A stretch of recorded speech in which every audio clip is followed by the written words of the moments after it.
Redemption. Where will you spend eternity? That is the most important question that you could be asked. The word redemption means to buy back.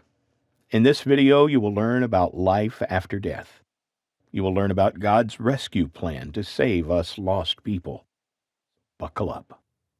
As for you, you were dead in your transgressions and sins in which you used to live when you followed the ways of this world and the ruler of the kingdom of the air, the Spirit, who is now at work in those who are disobedient. Thankfully, there is a rescue plan to redeem us sinners. According to the Bible, there are only two places to go after you die. One is heaven, and the other is hell. Hell, Gehenna, is described as a lake of fire, a place of outer darkness, as well as a place of weeping and gnashing of teeth. In other words, you don't want to go there. Do you know that God loves mankind so much that he had a rescue plan? The word redeem means to buy back. A price had to be paid. The Levitical priesthood under the Old Testament, with all of its daily sacrifice of animals, could not pay the price to take away sin. God knew that mankind would sin even before creation. So he had the perfect sacrifice in mind. The sinless, perfect Son of God.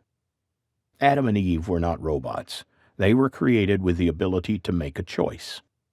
God knew beforehand that they would mess up, just like you and I. God is holy and God is love. Therefore, God cannot say, "Never mind, we all make mistakes." Mankind had to be bought back. The only way possible was for God's perfect Son to pay the ultimate price to redeem us. With the passing of the Levitical priesthood came a change of the law. This had been seen in figures, types, and antitypes since Adam and Eve, as well as direct prophecy. The Apostle Paul writes, "So the law was put in charge to lead us to Christ, that we might be justified by faith." Jesus came to bring the Old Testament up to its fullness.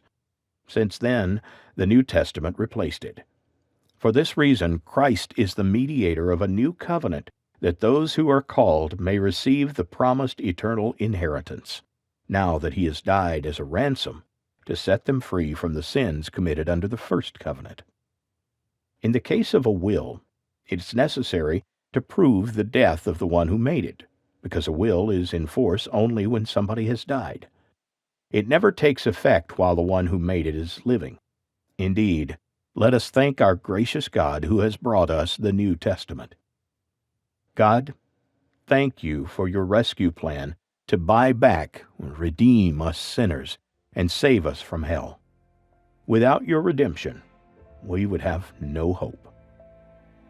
In the next video, we ask you to come and learn of the greatest event in the history of the world, the resurrection.